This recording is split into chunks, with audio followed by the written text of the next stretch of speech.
প্রিয় দর্শক শ্রোতা, আছি কক্সবাজার সুগন্ধা বিচ। আপনারা দেখতে পাচ্ছেন জোয়ারের পানি যেমন বেড়েছে, তেমনি আজ কিন্তু সমুদ্র সৈকতে পর্যটকের সংখ্যাও হাজার গুণে বেড়েছে।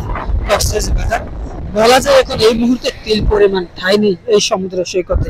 আপনারা দেখতে পাচ্ছেন পুরো সৈকত জুড়ে যেন পর্যটকে ঠাসা ভিড় জমেছে। সমুদ্র সৈকতের যে পানির তীব্রতা বেড়েছে, সেই পানির তীব্রতার মধ্যে তারা আনন্দ উপভোগ করছে। আপনারা জানেন দেশব্যাপী এই মুহূর্তে যে তাপদাহ চলছে, এই তাপদাহের মধ্যে কিন্তু মানুষ যেন একটু স্বস্তি খুঁজতে এই সমুদ্র সৈকতে একটু গোসল করতে নেমেছে। তারা অনেক আনন্দ বা উৎসাহ নিয়ে এই সমুদ্র সৈকতে কিন্তু নেমেছে, সেটি আপনারা দেখতে পাচ্ছি।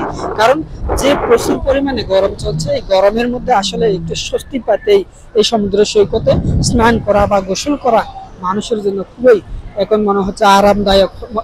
তাই তারা সকলেই এই সমুদ্র সৈকতে যেন একটু এক নজরে তারা ঘা ভেজাতেই এই সমুদ্র সৈকতে নেমেছে, সেই দৃশ্যগুলি কিন্তু দেখতে পাচ্ছি।